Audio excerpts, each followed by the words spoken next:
Bienvenidos damas y caballeros al canal YouTube de SwissGuard. Hoy quisiera regresar sobre el debate que yo tuve con Edgar Pacheco sobre el papado.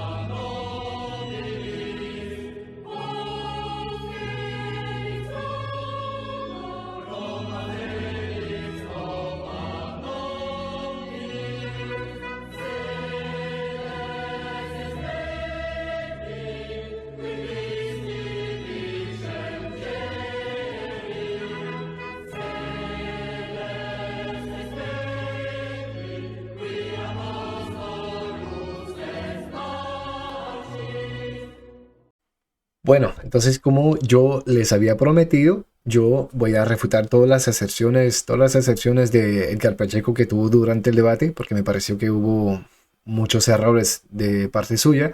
Pero mirando el debate, yo me di cuenta que nada más sobre Mateo 16-18, su posición fue tan inconsistente durante el debate que me tocó hacer un video solamente sobre ese tema. Cuando uno va en debate, uno no va para destrozar a la otra persona, sino para defender la verdad que está atrás de él. Entonces, defender la verdad de su iglesia, defender la verdad de Cristo, es por eso que vamos a debatir.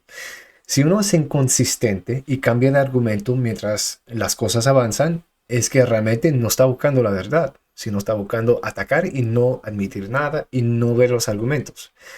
Entonces, yo no cité a Mateo 16-18 durante el debate. Él fue el primero que lo citó.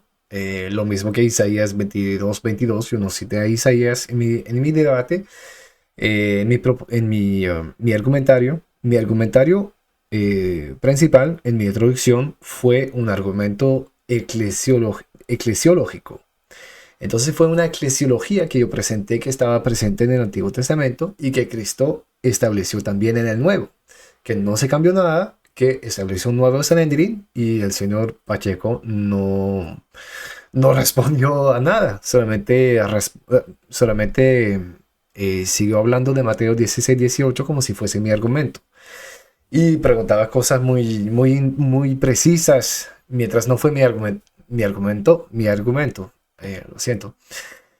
Entonces, mirando todo eso, yo dije, hubo tanta incoherencia que nada más voy a exponer lo que él mismo dice y va a ser un debate de Edgar Pacheco versus Edgar Pacheco y vamos a ver la catástrofe de la posición que siempre evalúa durante el debate. Entonces vamos a comenzar por su introducción.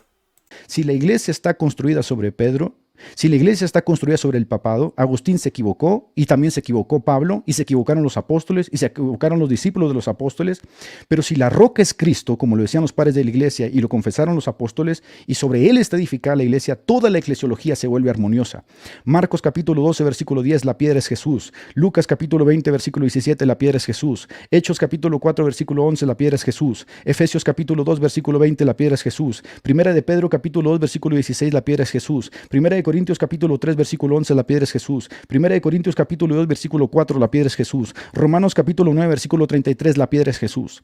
La misma palabra griega para construir que se utiliza en Mateo 16 se emplea en Efesios capítulo 2, 20 por Pablo y está en perfecta armonía con toda la concordancia morfológica que acabo de leer de los textos de que Jesús es la piedra y sobre él está edificada la iglesia.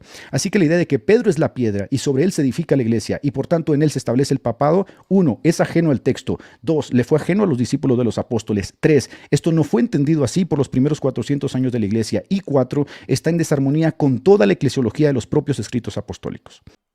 Entonces, se nos hace muy claro en este pasaje que hemos visto que según Edgar Pacheco, al principio del debate, pues Cristo era la piedra y punto final. Pedro no tiene ninguna participación a este pasaje, a este ministerio, a la piedra. Cristo la piedra, punto final. Los católicos están equivocados y yo tengo razón. Es un poco lo que decía al principio. También decía que no hay nadie en los primeros 400 años del cristianismo que utilizó Mateo 16-18 para demostrar el papado. Pues ahora yo le dije que Hipólito de Roma, justamente en el año 200 de nuestra era, 200 AD, sí lo utilizó para demostrar el papado. Entonces ahí les leí un pasaje. En primer lugar, Pedro, la roca de la fe, a quien Cristo nuestro Dios llamó bienaventurado, el maestro de la iglesia, el primer discípulo, el que tiene las llaves del reino, nos ha instruido en este sentido. Primero, sabed, hijos, que en los postreros días vendrán burladores que andarán en pos de su propia concupiscencia. Y habrá entre vosotros falsos maestros, que introducirán secretamente herejías condenables. Después de él, Juan el teólogo y amado de Cristo, en armonía con él, exclama: los hijos del diablo son manifiestos. Primera de Juan 3:10. Y aún ahora hay muchos anticristos. Primera de Juan 2:18. Entonces, ahora tenemos un ejemplo claro de un padre que viene muy temprano, Hipólito de Roma, en el año 200, que utiliza Mateo 16:18 para el papado. Y él tiene tres pasajes más donde utiliza Mateo 16:18 para demostrar el papado, un oficio que tiene con una singularidad el obispo de Roma, para eso. Entonces ahí Edgar Pacheco se equivocó ahí. Bueno, podría responder que Hipólito de Roma fue un antipapa, y sí lo fue durante un tiempo, pero lo que los protestantes nunca dicen es que él se arrepintió y se murió en la paz de la iglesia en las minas de Sardeña como un mártir, junto con Calixto, el Papa Calixto. Entonces, es un argumento totalmente válido de parte de los católicos. Es un texto que sí podemos utilizar en cuanto al papado. Entonces, recuérdense, primer error, él dice Cristo solamente es la piedra y Pedro no. Dos, se equivocó con segundo error, dice que no hay nadie en los primeros 400 años que utilizó Mateo 16:18 para demostrar el papado. En el siglo cuarto, y hay demasiada gente que utilizó Mateo 16:18 para demostrar el papado. Ahora, eso ya con Hipólito de Roma nos basta. Ahora seguimos. Entonces, tengan en memoria, él dijo solamente Cristo la piedra. Seguimos mirando otro pasaje. Hay eruditos protestantes que pueden considerar que Pedro es la roca. Eso no supone ningún problema para nosotros, porque legendariamente ha habido tres acepciones al texto de Mateo 16:18. Es Jesús la roca, es Pedro la roca y somos nosotros la roca. De hecho, Ambrosio, el que usted nos citó, hace uso indistinto de las tres posturas. No puede decir que Jesús es la roca, que Pedro es la roca y que nosotros somos la roca. Bueno, ahora sí se acepta más interpretaciones. Ahora cita a San Ambrosio y dice que hace un uso indistinto de que Cristo es la piedra, que somos nosotros la piedra, y que es el obispo de Roma, que es Pedro la piedra. A eso yo agregaría la confesión de fe de Pedro, que también es la piedra, que eso no se nos puede olvidar. La confesión de fe de Pedro también es la piedra. Ahora, para explicar mejor la posición de San Ambrosio, me gustaría agregar esto, de lo que él dijo. En De Penitencia, capítulo 7, dice así: Novaciano no visita a aquel menos en quien tú deseas ser visitado. Le dijiste a Pedro, cuando se excusó, de que tú le lavarás los pies. Si no te lavó los pies, no tendrás parte conmigo. Juan 13:8. ¿Qué comunión, pues, pueden tener contigo los que no reciben las llaves del reino de los cielos, diciendo que no deben remitir pecados? Y esta confesión, en verdad, la hacen con razón, porque no tienen la sucesión de Pedro, no ocupan la cátedra de Pedro, que rompen por cisma inicuo. Y esto también lo hacen, negando inicuamente que se puedan perdonar los pecados aún en la iglesia, mientras que a Pedro se le dijo: te daré las llaves del reino de los cielos, y todo lo que ataréis en la tierra quedará atado también en los cielos, y todo lo que desataréis en la tierra quedará desatado también en los cielos. Entonces aquí claramente Ambrosio dice que para tener las llaves de los cielos hay que estar en comunión con Roma, con Pedro. Y obviamente ahí está hablando de Novaciano, que causó, novato, no sé en español, que causó un sismo en Roma. Y está diciendo: ya por tu sismo estás perdiendo la llave del reino de los cielos. Además, niegas que los pecados pueden ser remitidos en la iglesia. Entonces, claramente, eso es un ejemplo de otro error de Pacheco aquí. con Ambrosio, se le olvidó que también hay la confesión de fe, pero es un ejemplo que él adapta su posición. Yo le pregunto, si le pertenece a Pedro, ¿cómo vincula usted a Pedro y con qué parte de las escrituras vincula usted a Pedro con los sucesores de Pedro y por qué exclusivamente con Roma? Yo le recuerdo que Pedro también tuvo sucesores en Antioquía. De hecho, fue más antigua Antioquía y Evodio fue más antigua que los primeros obispos de Roma, porque antes de que hubiera un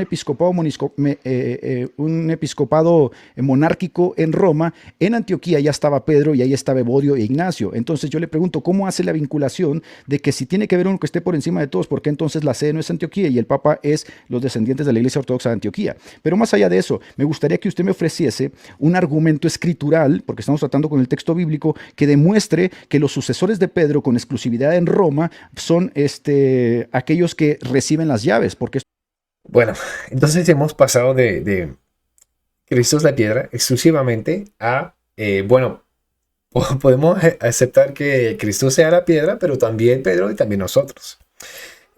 Agregando obviamente la confesión de fe, Pacheco no nombró la confesión de fe, pero la confesión de fe de Pedro también es la piedra, eso los padres lo dicen. Eh, entonces, hemos pasado de esto y ahora es el argumento de Antioquía. Entonces, ahora está diciendo, ok, puede ser que Pedro, pero ¿por qué en Roma? ¿Y por qué no en Antioquía? Porque Pedro fue a Antioquía antes de ser a Roma, antes de irse a Roma. Él tiene videos donde dice que Pedro nunca fue a Roma, entonces ya es como un poco chistosito ahí que utilice este argumento. Lo que yo les quiero decir con ese argumento de Antioquía es que no son los argumentos tradicionales de los evangélicos, de los protestantes. Entonces, si uno está dispuesto a utilizar los argumentos de los 7 concilios, de los ortodoxos que se dicen 7 concilios, es que uno no quiere buscar la verdad. Está buscando cualquier argumento para no aceptar la verdad del papado. Entonces, para responder a ese argumento, débil, me parece, ha refutado como 1000 veces, no sé cuántas veces hemos respondido a eso. Vamos a ir a la boca de oro, a San Juan Crisóstomo. En su homilia sobre Hechos 2. Dice así: esta es una gran ventaja de nuestra ciudad de Antioquía, que recibió al corifeo de los apóstoles como su maestro en el principio, pues convenía que la que ante el mundo entero fue la primera en adornarse con el nombre de cristiano, recibiera como pastor al primer apóstol. Sin embargo, aunque lo recibimos como maestro, no lo retuvimos permanentemente, sino que lo entregamos a la Roma real. Entonces, San Juan Crisóstomo está diciendo, fue un gran honor de recibir al maestro de la iglesia, pero nosotros no lo retuvimos, lo hemos entregado a la Roma real. Entonces, cuando uno lee los padres, se da cuenta que la verdad católica es muy fuerte, la verdad cristiana, de hecho. Entonces, ese argumento es refutado no sé cuántas veces, no sé por qué Pacheco lo utiliza, no es un argumento tradicional de su posición, pero es todavía aún más interesante que utiliza una escalación de argumentos que no sabe por dónde dar de la cabeza y se contradice. Entonces, ahora vemos a otro pasaje. creo que hay que decir esto en honor a la verdad, y es que nosotros no negamos, escuche bien, nosotros no negamos el papel preponderante que Pedro llega a tener en el Nuevo Testamento. Incluso podemos concederle ese honor de ser primero entre los apóstoles. Eso no tiene ningún problema para nosotros. De hecho, también podemos llegar a considerar de forma convencional esa deferencia que se le otorgó a la iglesia de Roma en la figura de Pedro en los primeros siglos. No tenemos ningún problema a eso. Entonces, hemos pasado de Cristo es la piedra exclusivamente a, bueno, Pedro puede ser la piedra como también nosotros y Cristo, a, bueno, puede ser que Pedro tenga sucesores, pero ¿por qué Roma y no Antioquia? Y ahora estamos llegando a la posición que, bueno, sí Roma en la figura de Pedro, pero solamente honor. Entonces, es contradicción por encima de contradicción y ni siquiera son los argumentos de su iglesia, porque si realmente se tiene que dar una reverencia a Roma, tendrán que explicar cómo hace para estar en comunión con la iglesia de Roma. Nos dice Cipriano, nos dice Ambrosio, Agustín, nos dice todos los padres, hay que estar en comunión con esa iglesia. Entonces, ¿cómo los protestantes hacen para utilizar estos argumentos mientras no tienen ningún tipo ni siquiera de comienzo de comunión con Roma. Solamente se burlan de ella y, y la rechazan con todo. Entonces ya a mí me parece una locura de utilizar este argumentos. Pero vamos a otro argumento. Tercero, Cipriano de Cartago utilizó la frase la cátedra de Pedro en referencia a su sede en Cartago, no a Roma. Ahora el argumento es Cipriano de Cartago utilizó la cátedra de Pedro en referencia a su propia cátedra. Entonces yo podría responder algo, pero ¿qué hay de mejor que el señor Pacheco para refutar al señor Pacheco? Entonces vamos a ver lo que dice en otro video. Entonces ellos lo que te dicen, mira, aquí está Cipriano alabando al primado de Pedro, ¿no? Y sí, eso es verdad. Hay declaraciones de Cipriano donde él alaba la silla de Pedro, ¿no? O la institución católico-romana. Hay declaraciones, por ejemplo, de Tertuliano que son muy favorables al obispo de Roma. Otra contradicción. Ahora está diciendo que en otro video que sí, Cipriano tuvo declaraciones muy favorables a la institución romana y etcétera. Bueno, primero que todo, su primera sesión no la vi en ninguna epístola. Yo leí bastante epístolas de Cipriano de Cartago, leí su historia y etcétera, y nunca vi nada, nunca vi ningún pasaje de él diciendo que la cátedra de Pedro es su cátedra. Es más, yo vi todo lo contrario. Yo hice un video completico sobre Cipriano de Cartago, entonces pueden ir a ver en mi canal, Cipriano de Cartago, oponente del papado y amigos de los protestantes, pueden ir a ver ese video. Es yo creo que bastante desarrollado para explicar la posición que Cipriano tuvo en cuanto al papa. Pero vamos a ir a leer su epístola 54, que dice así: después de tales cosas, además, todavía se atreven un falso obispo, habiendo sido nombrado para ellos por los herejes, a navegar y llevar cartas de personas cismáticas y profanas al trono de Pedro y a la iglesia principal, de donde la unidad sacerdotal toma su origen, y no a considerar que estos eran los romanos, cuya fe fue alabada en la predicación del apóstol, a quienes la infidelidad no podía tener acceso. Fuerte. Entonces Cipriano de Cartago dice todo lo contrario de lo que está diciendo Edgar en ese pasaje. Y además en el video que yo hice, yo demuestro claramente que sí, Cipriano de Cartago fue irritado contra el Papa, pero nunca rompió la comunión.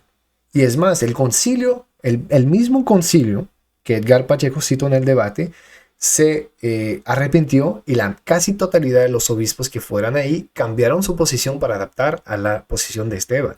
Entonces fue un argumento totalmente débil que mandó ahí. Entonces otro argumento es que él mismo se refuta, que él mismo se contradice, que no tiene sentido. Bien, querido Nicolás, yo te pregunto, ¿aceptas lo dicho por Agustín, el padre latino, en su sermón 76, cuando dice que la iglesia se edificará sobre Cristo y textualmente dice Claro. no sobre Pedro? ¿Lo aceptas? Si él dice no sobre Pedro, Así textualmente, no sobre Pedro, no sobre ti, sino sobre mí. ¿Lo aceptas? bueno, es una exegesis, ¿cómo se dice? Probable. Es una exegesis probable, claro. Entonces sí lo aceptas. Como yo te dije, Pero nada más dime, no puede necesitas... coger una exegesis Mira, y oponerla además. nada más te Ok, estoy sí. haciendo una pregunta. ¿Sí lo Sí, aceptas? sí. Bien, Sí, se acabó claro. el debate. Bueno, ahí se me pareció un poco raro que Agustín dijera sobre él mismo sin excluyendo a Pedro. Pero es como chistoso que diga, bien, se acabó el debate. Es que no fue tu posición hace poco. Y si se acuerdan bien, decía, su argumento era que sí, Pedro era la piedra también. Ahora utiliza a San Agustín, obviamente de una forma catastrófica, para decir la piedra es Cristo. Entonces vuelve a su primer argumento. Cambia otra vez de posición totalmente, radicalmente, y dice, se acabó el debate. Entonces, ahí no tiene sentido. Pero me causaba curiosidad, porque yo leí un poco de Agustín y él no dice así. Entonces me causó curiosidad. Entonces yo fui a leer el sermón 76 para ver qué es lo que dice ahí exactamente. Y mire bien lo que va a decir. Entonces dice así: el evangelio que acabamos de leer nos presenta a Cristo nuestro Señor caminando sobre las aguas y al apóstol Pedro, también caminando sobre ellas, pero temblando cuando teme, hundiéndose cuando se desafía a sí mismo y flotando cuando confiesa su debilidad y su fe. Así pues, este evangelio nos invita a ver en el mar la época actual y en el apóstol Pedro el tipo de la iglesia que es única. Entonces ahí está, es como interesante esa exégesis y es necesaria para entender a Génesis. Pero bueno, seguimos. Pedro, en efecto, ocupa el primer lugar entre los apóstoles. Es el más ardiente amante de Cristo y a menudo responde solo en nombre de todos. Cuando el Señor Jesucristo les preguntó quién creían que era, los discípulos dieron a conocer las diferentes opiniones que tenían de él. Pero el Señor les interrogó de nuevo y les dijo, ¿y vosotros quién decís que soy yo? Pedro respondió, tú eres el Cristo, el Hijo de Dios vivo. Solo él da esta respuesta en nombre del Señor, en nombre de, y el Señor dijo, bienaventurado eres, Simón, hijo de Jonás. Y el Señor dijo, bienaventurado eres, Simón, hijo de Jonás, porque no te lo ha revelado carne ni sangre, sino mi Padre que está en los cielos. Luego añade, y yo te declaro, es decir, puesto que me has dicho, tú eres el Cristo, el Hijo de Dios vivo, yo te digo a mi vez, tú eres Pedro, porque antes se llamaba Simón, y el nombre de Pedro le fue dado por el Señor para que representara a la iglesia. En efecto, puesto que Cristo es el Pedro, Petrus es el pueblo cristiano. Pedro, Petra es el radical, y Pedro, Petrus, procede de Petra. Y no Petra de Petrus, como Cristo no procede de cristiano, sino cristiano de Cristo. Así dice el Salvador, tú eres Pedro, Petrus, y sobre esta piedra que has confesado, sobre esta piedra que has conocido en gritando, tú eres el Cristo, el Hijo de Dios vivo, yo edificaré mi iglesia. En otras palabras, yo edificaré mi iglesia sobre mí, que soy el Hijo de Dios vivo, yo os edificaré a vosotros sobre mí, y no yo sobre vosotros. Entonces, yo no entiendo para nada que él leyó este sermón y dijo, esto refuta al papado. Yo no veo nada de esto. Lo que está diciendo es lo que nosotros decimos, y es lo que yo dije en el debate. ¿Qué es lo que dije en el debate? Cristo es la piedra. Pero él comparte su título, lo hace participar a Pedro. Es Cristo que tiene la llave y la hace participar a Pedro, dándole las llaves. Es Cristo que es el buen pastor, pero comparte su título con Pedro, que va a ser el pastor de toda la iglesia. O sea, no hay tensión entre Cristo es la roca, la persona de Pedro es la roca, la iglesia es la roca, la confesión de fe es la roca, somos nosotros la roca, son los apóstoles la roca. No hay ninguna tensión en eso. Pero lo que sí es verdad, lo que dice Agustín, es que todo eso procede de la verdadera roca en plenitud, que es Cristo. Y eso yo lo dije durante el debate. Entonces tienen que volver a ver el debate, y eso me pareció como de mala fe, ese argumento, mirando lo que realmente dijo San Agustín después. No es cierto que dice exclusivamente Cristo, eso no es correcto, sino que procede. Lo demás procede de Cristo. Eso es lo que dice Agustín, y eso es la teología católica. Entonces, otra vez, después de su argumento de sí, Pedro es la piedra, puede ser la piedra, pero también la piedra somos nosotros, y etcétera, pasó después a, ok, Pedro sí, pero ¿por qué no en Antioquia? ¿Y por qué Roma y no Antioquia? Y después pasó a Cipriano de Cartago, dijo que la catedral de Pedro está en Cartago y no en Roma. Y ahora vuelve a decir que solamente Cristo es la piedra. Entonces es otra incoherencia. Él está buscando cualquier cosa para no aceptar la verdad. Seguimos con otro pasaje. Ok. Número 2. Pablo dice en 2 de Corintios 11:5, yo no me considero inferior a los grandes apóstoles y no me considero inferior en nada. Yo te pregunto, ¿era inferior a Pablo a Pedro en cuanto a jurisdicción? Pablo a Pedro, sí, en cuanto a la jurisdicción, sí. Entonces, ¿está mintiendo Pablo cuando dice que él no se considera inferior en nada a los demás apóstoles? Un obispo no es inferior a mí. Yo no soy inferior a un obispo. En cuanto Sí, a la divinidad eres del Hijo inferior de en Dios. jurisdicción al obispo. Ok, ahora el argumento ya no es si reconocemos al obispo de Roma como una figura de Pedro, sino ahora es, ya no reconocemos eso, Y Pablo es igual de rango en la jurisdicción con Pedro y los demás apóstoles. Y está obviamente mencionando a 2 Corintios 5:11 con los tres pilares de la iglesia. Ahora, ¿qué es lo que dije durante el debate?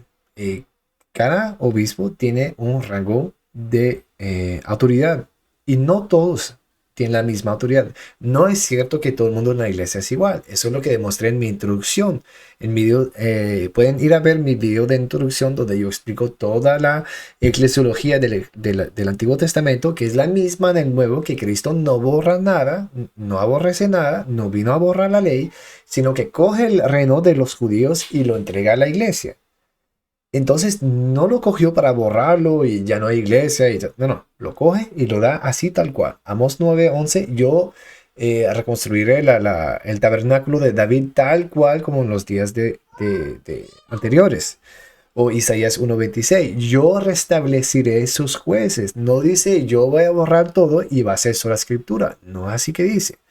Entonces, para explicar mejor ese pasaje de 2 Corintios 5:11, otra vez vamos a ir con la boca de oro, San Juan Crisóstomo. En su homilía 23, sobre sus comentarios sobre 2 Corintios, dice así: pues considero que no soy ni un ápice inferior a los principales apóstoles, yo no haciendo comparación de sí mismo con ellos, ya no haciendo comparación de sí mismo con ellos, sino con Pedro y los demás. De modo que si saben más que yo, saben más que ellos también. Y observa cómo aquí también muestra modestia, porque no dijo, los apóstoles no dijeron más que yo, sino que considero, así lo creo, que no estoy ni un ápice por detrás de los apóstoles más importantes, porque esto también parecía indicar una inferioridad en él, que los que le habían precedido eran de mayor nombre y se les tenía más respeto, y estas personas tenían la intención de colarse. Por lo tanto, hace esta comparación de sí mismo con ellos con la dignidad que le corresponde. Por eso también los menciona con elogios, no hablando simplemente de los apóstoles, sino de los más principales, refiriéndose a Pedro, Santiago y Juan. Entonces, ese pasaje refuta totalmente a los que dicen que todos los apóstoles son de igual rango, y esa posición de honor no existe. Eso, un protestante que utiliza ese pasaje se dispara en el pie ahí. Entonces, un argumento malo otra vez. Entonces, Pablo no está diciendo que no se pasa que es igual de rango, igual de dignidad, igual de jurisdicción. No, es más, los padres dicen todo lo contrario. Dicen que es un pasaje de modestia, reconociendo que los demás son superiores. Es totalmente lo contrario que intenta decir. Y lo siento, pero yo entré en YouTuber anticatólico y San Juan Crisóstomo, la elección es muy rápida en quién voy a confiar en cuanto a la interpretación. Pero tenemos muestra claramente, como en el Concilio de Jerusalén, que Pedro sí claramente tiene algo por encima de Santiago y Yo por encima de te Pablo. recuerdo que el Concilio de Jerusalén le presidió Santiago y las palabras finales de cierre las dio Sí. Santiago, no lo presidió Pedro. Sí. No, estoy de acuerdo. Y yo te recuerdo, Concilio porque ecuménico hay fíjate, otro yo te presidente. recuerdo, escúchame, yo te recuerdo que dentro de la apologética católica se reconoce que cuando a Pedro se le menciona primero, esto se reconoce que es el príncipe, el primero, etcétera. Pero resulta que Pablo lo menciona segundo en Gálatas, cuando dice que las tres columnas eran Santiago, Pedro y Juan. ¿Tú estás de acuerdo con eso? Ok, entonces se recuerdan que al principio hemos comenzado por Cristo es la piedra y no Pedro. Después, sí, Pedro puede ser la piedra, como también nosotros, y Cristo, y eso no cambia nada para nosotros.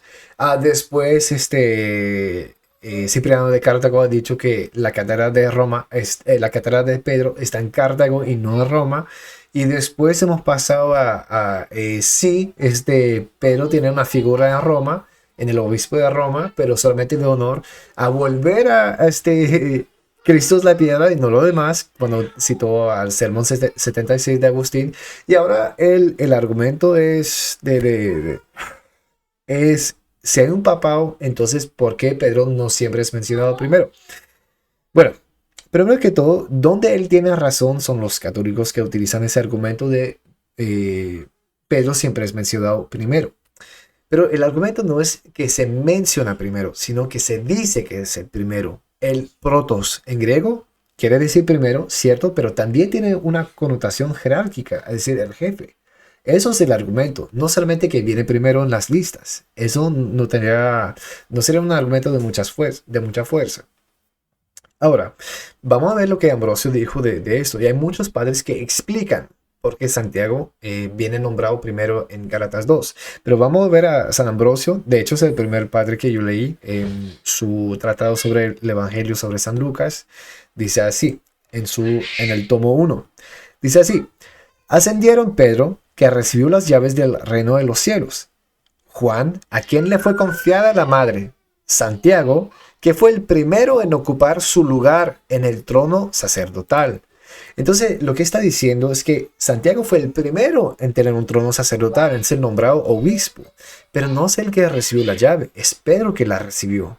Y como él dice en otros pasajes y varios pasajes, dice que es Pedro que da la llave a los demás. Entonces, sí, los apóstoles todos tienen la llave, otra vez, por comunión con el obispo de Roma, en la figura de Pedro. Entonces, eso sería una explicación de por qué Santiago es nombrado primero, porque fue el primero en acceder al trono sacerdotal. No quiere decir que está nombrado primero, que está por encima de Pedro.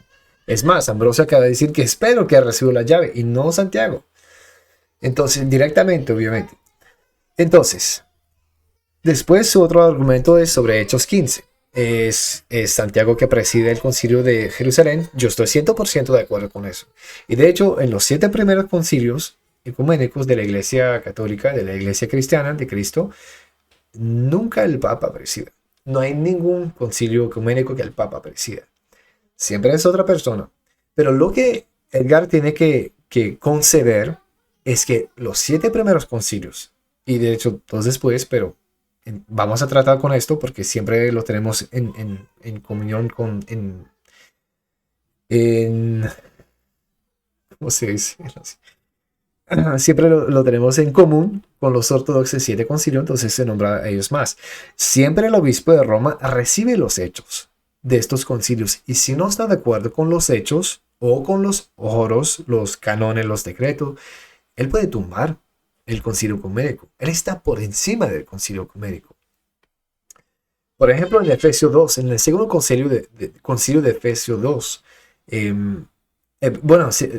segundo, siempre el Papa manda legados, y los legados son los que definen las cosas al fin de aceptar o no. Son los que llevan lo que se dijo al Papa, etc. Entonces, en Efesios 2, los legados romanos que fueron enviados por el obispo de Roma están ahí. Y el concilio de Efesios 2 se pretendía ecuménico. De hecho, yo creo que había como 130 obispos, si no me equivoco. Entonces, había mucha gente ahí. Y al fin, los obispos, los legados de Roma, que ni siquiera eran obispos, han dicho contradicetur o algo así. Es decir, no hay concilio. Nosotros contradicimos eso, no aceptamos eso. Y nadie en la historia de la Iglesia Ortodoxa, como en el sentido normal, es decir, el sentido católico, aceptó el concilio de Efesios 2 como ecuménico. Y eso habla mucho. Entonces, un legado romano que tiene apenas un legado que tiene el poder de tumbar las definiciones de un concilio que se pretende ecuménico, no lo va a encontrar en el obispo de Antioquía, no lo va a encontrar en el obispo de Jerusalén. Solamente el obispo de Roma tiene esa supremacía. Ahora, toda la pentarquía tiene un rol en el concilio ecuménico. Claro, tiene que estar ahí de una cierta forma. Pero últimamente, el obispo el patriarca de Antioquía no puede tumbar un concilio ecuménico. Y igual, hay concilios ecuménicos que el patriarca de Antioquía no está de acuerdo, o el de Alejandría. Y últimamente es el patriarca de Roma que definió qué era ortodoxo y qué es lo que no era ortodoxo. Entonces, para corroborar lo que digo, que Pedro está por encima del concilio, que el obispo de Roma está por encima del concilio, vamos a leer a Juan Crisóstomo en sus comentarios sobre Hechos 15. Dice así: todo esto se está gestando en el discurso de Pedro. No dice la circuncisión, sino entre nosotros, es decir, entre los apóstoles. Para no ofenderlos, diciendo que no había diferencia, añade: Dios ha purificado sus corazones por la fe, lo que le impide parecer sospechoso ante ellos. a la vez que suprime lo pudiera ofender en su lenguaje. Termina haciéndoles ver que la antigua ley era buena, pero que los hombres eran demasiado débiles para soportarlo. Pero hay algo terrible al final de su discurso. No se apoya en profecías, sino en los hechos presentes de que han sido testigos sus oyentes. En efecto, ellos dan testimonio de ellos. Y lo que han visto confirma lo que oyen. Y escuchen bien lo que dice ahí. Obsérvese también que por primera vez permite una discusión en la iglesia y participa en ella. Permite una discusión en la iglesia y participa en ella. Es decir, tal cual como yo utilicé en mi argumento en la traducción con primero Macabeo capítulo 14, él que representa a Pedro está por encima del concilio. Y ningún concilio que se hace en contra de él puede ser legítimo. No se puede. Entonces ahí Juan Crisóstomo dice así.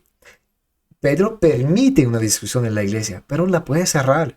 Y como dice en la institución de Matías sobre Hecho 1, él dice, él no necesita la iglesia para tomar esa decisión, pero por humildad hace que todo el mundo participe. Entonces, esa eclesiología no cuadra con el protestantismo. Si Pedro está por encima. Entonces, seguimos con otro argumento. Si el título de príncipe de los apóstoles a las alusiones de Pedro como primero en la Biblia hablan del papado o restauran o se reflexionan hacia el papado, ¿qué piensas de los textos en donde Pedro es colocado segundo? Ahora otra vez el argumento de los textos donde Pedro viene segundo, a mí es un argumento muy débil y no refuta lo que han dicho los padres. Que si Pedro tiene una jurisdicción por encima de lo demás, etcétera, etcétera. Entonces otra vez vuelve con ese argumento. Santiago era el primer obispo de Jerusalén, entonces es normal que tenga un dominio sobre su rebaño, pero Sobre un Pedro. rebaño de los rebaños, no.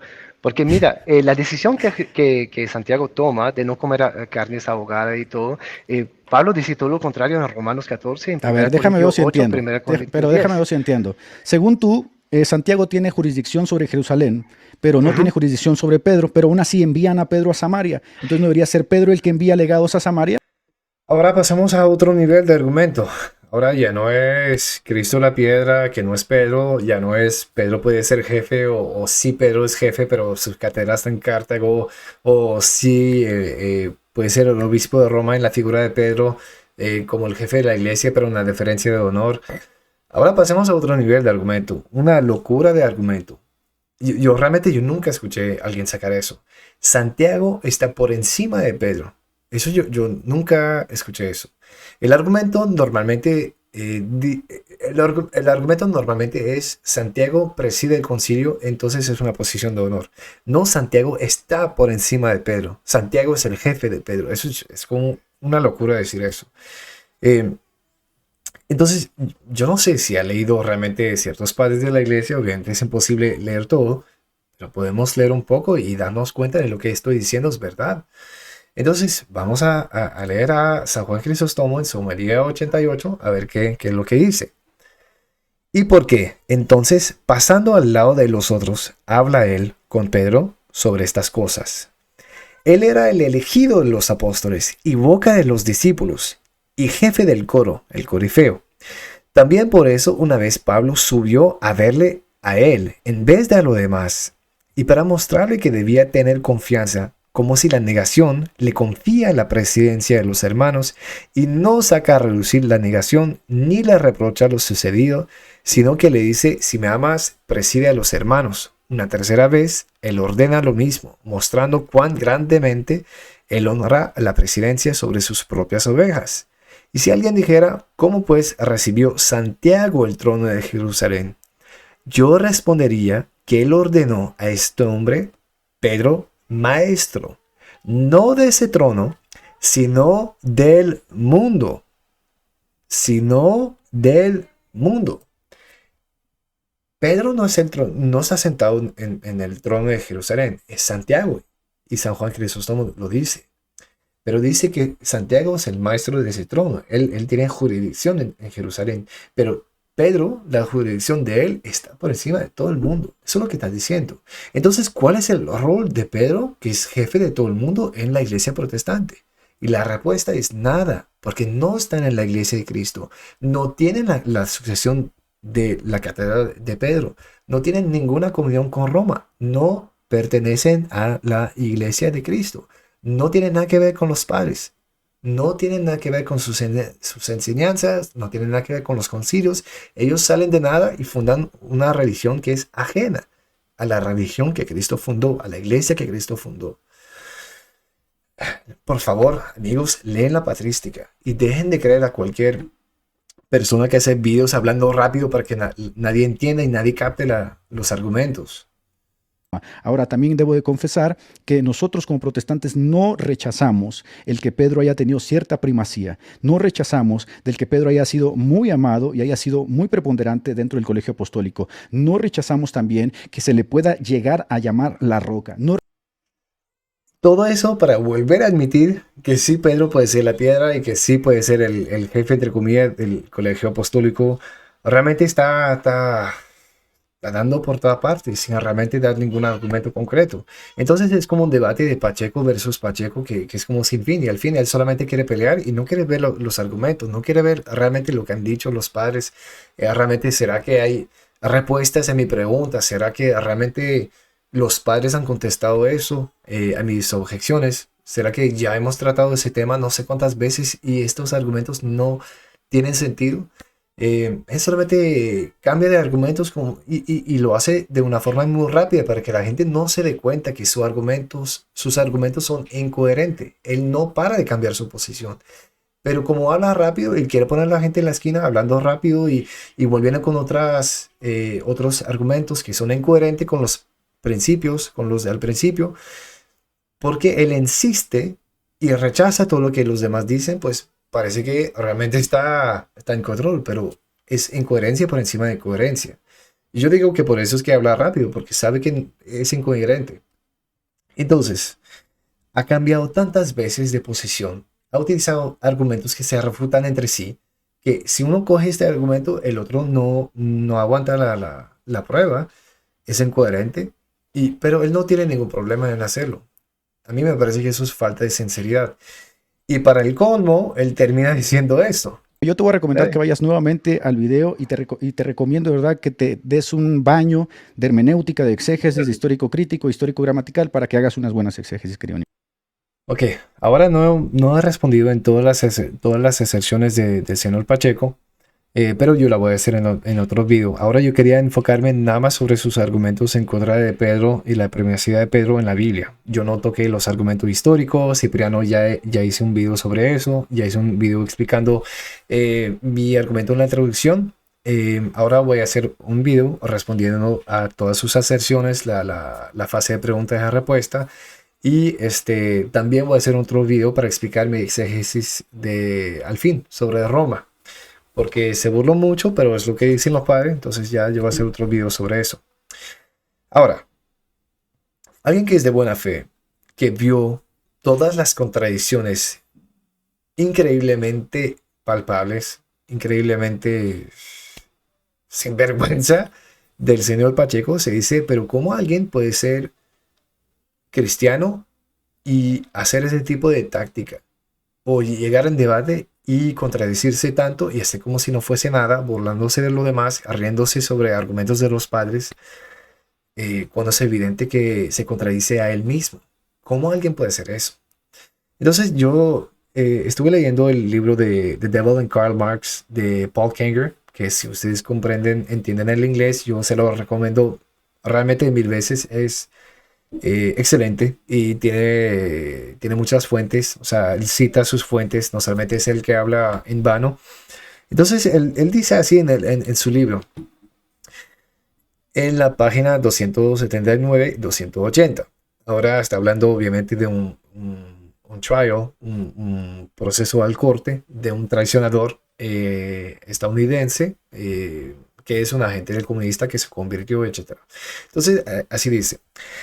Lo que nos interesa aquí es el testimonio de Ben Gitlow ante el Comité de Actividades Antiamericanas de la Cámara de Representantes el 7 de julio del 1953, 7 años después del testimonio de Luis Pudens. Entre el material más impactante estaba su información sobre cómo el Partido Comunista Americano y la Comintern penetraron en las principales denominaciones, particularmente en la Iglesia Episcopal y la Iglesia Metodista Unida. Gitlow dejó claro que el mejor agente del partido, o el peor, según se mire, y de la Comintern era el reverendo Harry Ward, especialmente a través de su mando del grupo de fachada de la Federación Metodista para la Acción Social, enormemente perjudicial. El material de Gitlow sobre Ward y su organización es sencillamente impresionante. Dejó claro que el reverendo Ward podría haber sido uno de los clérigos más tramposos del siglo XX.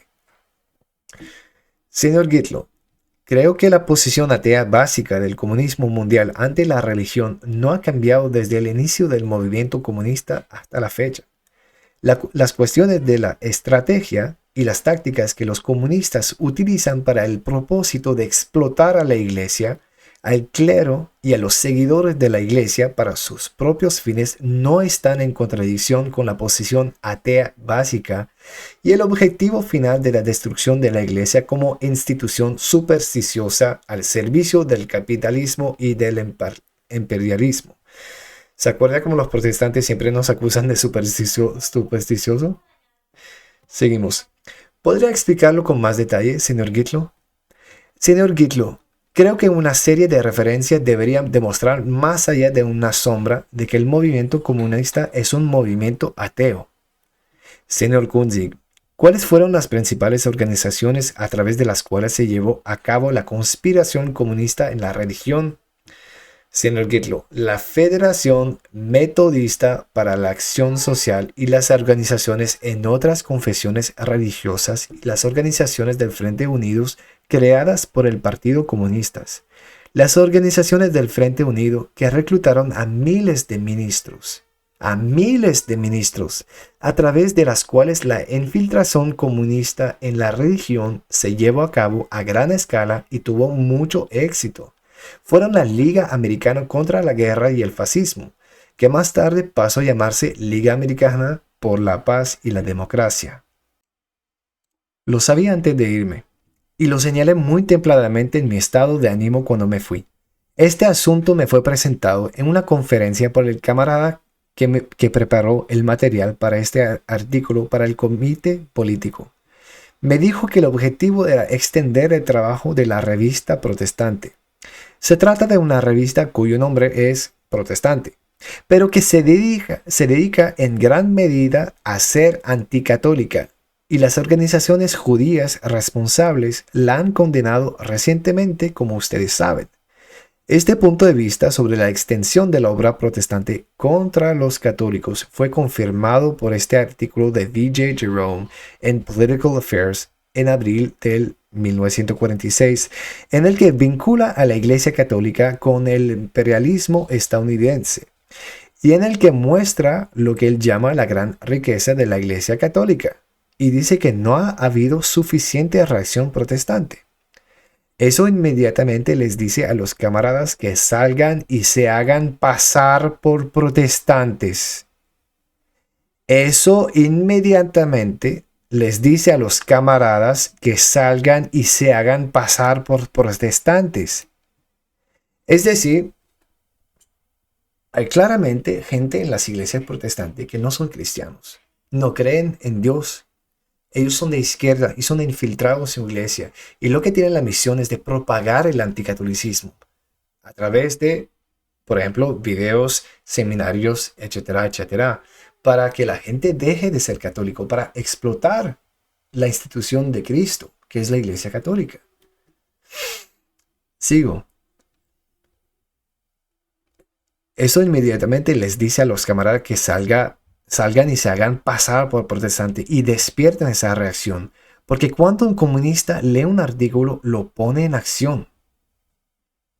Entonces, lo que es muy probable, muy posible, es que el señor Pacheco fue en sus seminarios protestantes y en fin eran gente que no tenían fe, que daban los cursos, que no estaban mirando dónde está la verdad.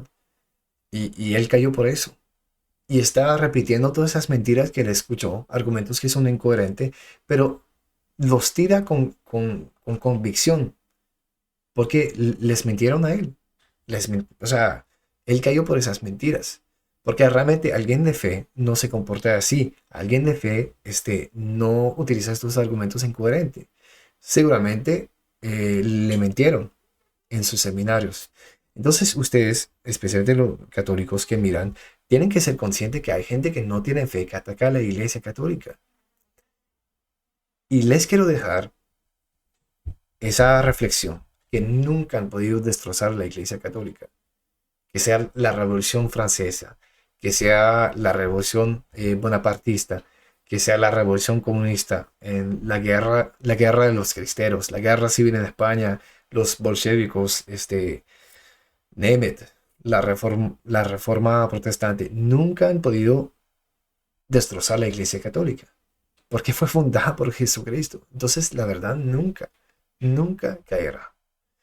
Entonces, yo les quiero exhortar a tener más fe en la iglesia, ser prudente, a saber que si hay lobos, si hay gente que se hacen pasar por ovejas, pero son lobos, y tenemos que orar para esa gente, tenemos que rezar para esa gente, con más fervor, tenemos que ayunar y tenemos que contestar realmente de una forma cristiana, no empezar a burlarnos, a decir, ay, el gordo pendejo este. No, nosotros no hacemos eso. Ya, si ellos quieren pecar, eso le pertenece a ellos, pero nosotros no hacemos eso. Entonces, hermanos, hermanas, que el Señor les bendiga y siguen firme en la Iglesia Católica Apostólica Romana, fundada por Jesucristo con toda la confianza del mundo. Amén.